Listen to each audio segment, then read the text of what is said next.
Bismillahirrahmanirrahim. Alhamdulillah, wassalatu wassalamu ala rasulillah wa ala alihi wa sahbihi ajma'in. Sot me lejen e Allahut do flasim për një pjesë tjetër të shkencave të Kuranit që ka të bëjë me suret Mekase dhe Medinase. Pra, ato sure të cilat kanë zbritur në Mekë dhe ato që kanë zbritur në Medinë. Cili do që lexon Kuranin madhruar dhe mediton thellë në të, gjen në formë kaq të natyrshme veçoritë e sureve dhe ajeteve që kanë zbritur në Mekë, të cilat nuk i has tek ato të zbritura në Medinë. Dallimet i ndihen te përmbajtja e tyre, te shkaqet e zbritjes në ajetet medinase, trajtohen tema si dispozita, ligje, urdhëresa dhe ndalesa, që gjithsesi janë zbritur si pasojë e asaj që ndodhte në Mekë.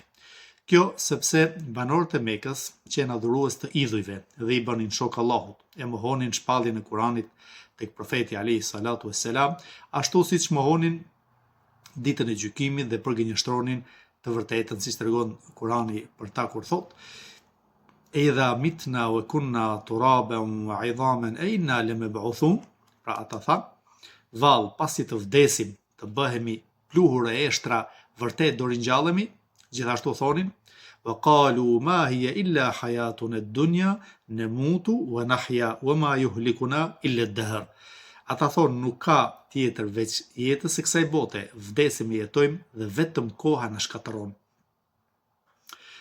Ata që qenë kundërshtarët më të rrept, pra banorët e Mekës, debatonin me arrogancë gjatë diskutimit dhe zotëronin oratori të paparë në të folur. Për këtë arsye, shpallja zbriti si goditje qortuese dhe si meteor paralajmërues për ta, me fakte të pakontestueshme, duke shkërmoqur idhujtarinë e tyre dhe duke i ftuar në njësimin e Allahut një të vetëm, tek i cili mbështetet çdo krijesë, pra që i cili është krijuesi, furnizuesi, shpikësi i të gjitha krijesave. Prandaj, dhe Kurani me mrekullinë e tij e sfidoi oratorinë e tyre, duke i ftuar të sillnin një të tillë, pra një Kuran ose një pjesë të tij të ngjashme me të. Megjithatë, ata kurrë nuk arritën ta bënin këtë, pavarësisht elokuencës dhe oratorisë që zotronin në gjuhën arabe. Mëtej u formua grupi i besimtarëve që besonin Allahun, engjëjt, librat, profetët, ditën e gjykimit dhe caktimin e Allahut sido që të ishte ai. Ky grup u sprovua në besimin e tij nga format më të ndryshme për idhujtarëve, e mohuesve të Allahut dhe të ateistëve. Megjithatë, duruan, këshilluan njëri tjetrin për durim. Pas kësaj emigruan për fenë e tyre duke i dhënë përparësi shpërblimit të Allahut kundrejt gjithë pasurive të kësaj bote. Ky grup u formua pra vërim se ajetet e zbritura në Medinë që të gjata trajtonin dispozitat islame, kufit e caktuar në islam dhe ftonin për luftë në rrugt të Allahut. Këto ajete nxisnin, bënin thirrje për të rënë dëshmor dhe për të sakrifikuar çdo gjë, qoftë ajo e lirë apo e shtrenjtë në rrugën e ngritjes lart të fjalës së vërtetë dhe të përhapjes së fesë islame. Ajetet e zbritura në Medinë njëkohësisht përmbanin bazat e shariatit islam në formë të detajuar, duke vendosur kështu bazat e shoqërisë së vërtetë islame. Po ashtu, këto ajete nxirrnin në pah të vërtetën hipokritëve dhe sekretet e tyre, polemizonin me idhtarët e librave, pra xifutët krishterët, madje u ambyllin gojët e tyre në këtë formë ligjërimi. Kjo është natyra e përgjithshme e Kuranit të zbritur në Medinë. Dietarët kanë mendime të ndryshme rreth sureve dhe ajeteve të cilat kanë zbritur në Mekë dhe atyre që kanë zbritur në Medinë. Në këtë version të shkurtuar të shkencave të Kuranit që po flasim, nuk do thellohemi te mendimet e detajuara të dietarëve, sepse nuk është vendi që t'i përmendim, por do theksojmë mendimin më të afërt i cili është më afër të saktës për përcaktimin e numrit të sureve mekase dhe atyre medinaseve. I lutemi Allahut të na ndihmojë dhe të na jap sukses në gjithçka që është e vërtetë dhe e saktë. Së pari, Kurani Medinas, pra gjithçka që ka zbritur Medina, konsiderohen ato pjesë të tij, pra të Kuranit që kanë zbritur në Medinë.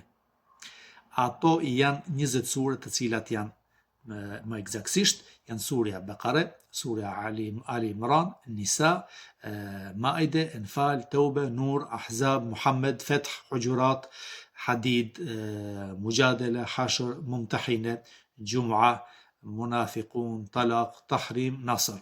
Pra i themi në formë të shqiptuar, vetëm se këto janë natyrisht me el përpara në gjuhën arabe. Së dyti, për disa sure dietarët kanë mendime të ndryshme për vendodhjen e zbritjes së tyre. Pra nuk është përcaktuar me saktësi vendi ku kanë zbritur. Këto përllogëriten afërsisht 12 sure, të cilat janë si më poshtë: surja Fatiha, surja Ra'd, Rahman, Saf, Taghabun, Mutaffifin, Qadr, Bejine, Zelzele, Ikhlas, Falaq dhe Nas. Së treti, pjesa e sureve që kanë zbritur në Mekë. Bazuar nga sa u tha më sipër, kemi 20 sure të zbritura në Medinë, 12 sure të cilat dietarët kanë mendime të ndryshme për vendodhjen e zbritjes së tyre dhe pjesa tjetër kanë zbritur në Mekë, të cilat janë 82 sure. Numri i të gjitha sureve të marrë së bashku natyrisht është 114. Kjo ndarje është bazuar në mendimin më të drejtë të dietarëve në lidhje me suret e Kuranit. Për sa u përket ajeteve, kemi disa ajete mekase në disa sure medinase, po ashtu disa ajete medinase që janë brenda disa sureve që kanë zbritur në Mekë. Kemi përmendur më parë mendimet e dietarëve, për të cilat nuk do futemi në detaj në këtë material të shkurtur. Kush dëshiron të zgjerohet më tepër mund të kthehet tek librat bazë të shkencave të Kuranit, që natyrisht janë në gjuhën arabe për ata që kuptojnë këtë gjuhë. Dobia e njohjes së sureve të zbritura në Mekë dhe sureve që kanë zbritur në Medinë. Së pari, njohja e sureve të zbritura në Mekë dhe atyre që kanë zbritur në Medinë ndihmojnë studiuesit në interpretimin e Kuranit dhe në shpjegimin e saktë të tij, edhe pse merret parasysh kuptimi i përgjithshëm i ajetit, jo specifika e shkakut të zbritjes. Së dyti, ndjesia që të jep metodë e Kuranit në mënyrën e ftimit të njerëzve tek Allahu, sepse sipas vendit bëhet edhe kuvendi. Së treti, njohja e historisë profetike përmes ajeteve kuranore, zbritja e shpalljes së profeti alayhi salatu vesselam përkon me historinë e thirrjes islame bashkë me të gjitha ngjarjet e ndodhura gjatë dy epokave, mekase dhe medinase, që nga fillimi i shpalljes e gjerë në zbritjen e ajetit të fundit. Dallimi mes Kuranit Mekas dhe atij Medinas. Dietarët, në lidhje me dallimet mes Kuranit të zbritur në Mekë dhe atij të zbritur në Medinë, kanë 3 mendime terminologjike. Mendimi i parë, sipas kohës së zbritjes. Kurani Mekas është ai që ka zbritur para emigrimit, pra hijretit, edhe pse mund të ketë zbritur jashtë Mekës, ndërsa Kurani Medinas konsiderohet ai që ka zbritur pas emigrimit, edhe pse mund të ketë zbritur jashtë Medinës. Mendimi i dytë është sipas vendit të zbritjes. Kurani Mekës konsiderohet ai që ka zbritur në Mekë dhe vendet përreth, siç është Mina, Arafati, Hudejbia e tjerë. Kurse Kurani Medinas konsiderohet ai që ka zbritur në Medinë dhe vendet përreth saj, si mali i Uhudit, Kubaja dhe mali Selam. Mendimi i tretë, në bazë të atij që i drejtohet ligjërimi. Suret mekase janë ato sure që ju drejtohen banorëve të Mekës, kurse suret medinase janë ato që u drejtohen banorëve të Medinës.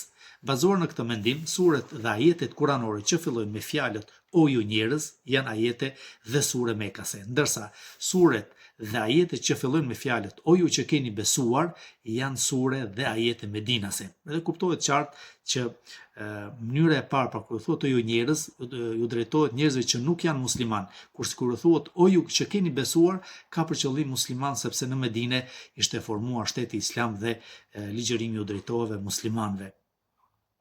Kriteret e sureve mekase. Natyrisht që suret mekase kanë kritere dhe veçori të veçanta.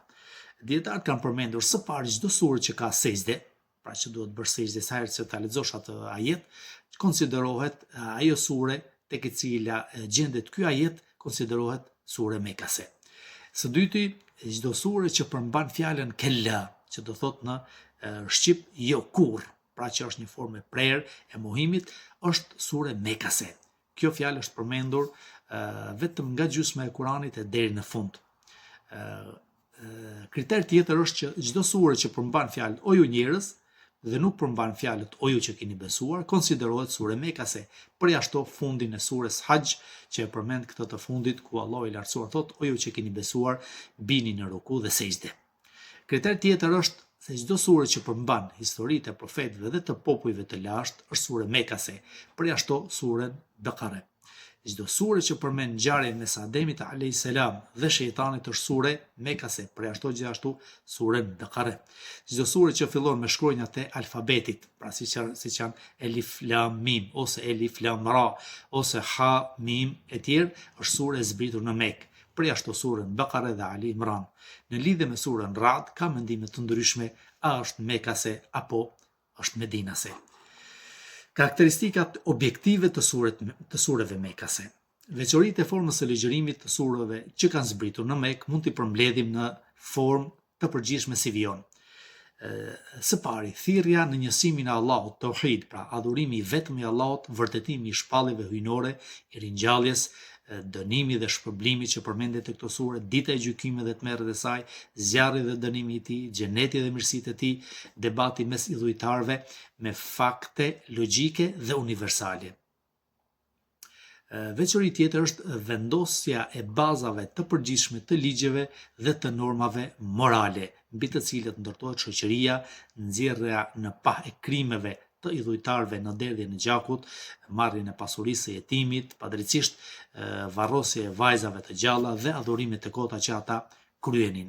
Një veçori tjetër e objektive pra e sureve mekase është përmendje historive të profetëve dhe të popujve të kaluar në formë qortimi me qëllim që të nxjerrin mësim, pra të nxjerrim ne dhe lexuesit Kuranit nga përfundimi i përgënjeshtruesve dhe njëkohësisht ngushëllimi i profetit alayhis salatu wassalam me qëllim që të jetë i durueshëm dhe i qëndrueshëm kundrejt lëndimeve të idhujtarëve dhe të jetë i sigurt në ndihmën e Allahut. Veçori tjetër është se ajetet që kanë zbritur në Mekë janë të shkurtra me fjalë të pakta, të cilat tingëllojnë fuqishëm në veshët e dëgjuesve dhe tronditin zemrat e tyre, duke përforcuar kuptimin e këtyre ajeteve me betime të shpeshta. Ashtu si suret mekase, pra që kanë zbritur në Mekë, edhe suret medinase që kanë zbritur në Medinë, kanë kriteret e tyre. Disa nga këto kritere të sureve që kanë zbritur në Medinë janë: së pari, çdo sure që përmban caktimin e një detyrimi fetar ose të një çështje penale është sure që ka zbritur në Medinë. Tjetër është se çdo sure në të cilat janë përmendur hipokritët është sure medinase, përjashto suren Ankebut, e cila është mekase, sepse hipokritët filluan që të dalin në Medinë atëherë kur profeti alayhis salatu wassalam erdhi në ky qytet i bekuar dhe filloi që të formonte shtetin. Një kriter tjetër është se çdo sure që përmban polemika me hithtarët e librave të krishterë dhe xifutët konsiderohet sure medinase. Karakteristikat objektive të sureve medinase kanë thënë dietarët që veçoritë e formës së ligjërimit të sureve që kanë zbritur në Medinë mund t'i përmendim në formë të përgjithshme si më poshtë. Sqarimi së pari, sqarimi i formës së adhurimeve, marrëdhëniet mes njerëzve, dispozitat islame, kodi i familjes, trashëgimia, vlera e luftës në rrugt të Allahut, lidhjet shoqërore, lidhjet ndërkombëtare në kohën e paqes dhe të luftës, rregullat bazë të sundimit dhe çështjet ligjore. Veçori tjetër është se këto ajete dhe sure, pra që kanë zbritur në Medinë, ju drejtohen hithtarëve të librave prej xifutëve dhe krishterëve, duke i ftuar në islam. Njëkohësisht sqarimi i devijimit që u bë librave të Allahut, guximi, arroganca për të kundërshtuar të vërtetën dhe mosmarrveshje që i trajtonin mes tyre padrejtisht pasi ju erdhi dituria. Një veçori tjetër është nxjerrja në pah e sjelljeve të hipokritëve dhe hilet që u bënin vetëve të tyre, po ashtu heqja e perdes për krimet që bënin dhe sqarimi i rrezikut që përbënin karshifes. Një veçori tjetër është sure dhe ajetet e gjata në një formë të atill që sqarojnë qartë sheriatin dhe shpjegojnë synimet e tij. Me këtë mbyllim edhe këtë kapitull që ka të bëjë me suret mekase dhe medinase, i lutemi Allahut që të na jap dituri të dobishme. Alhamdulillahi Rabbil Alamin.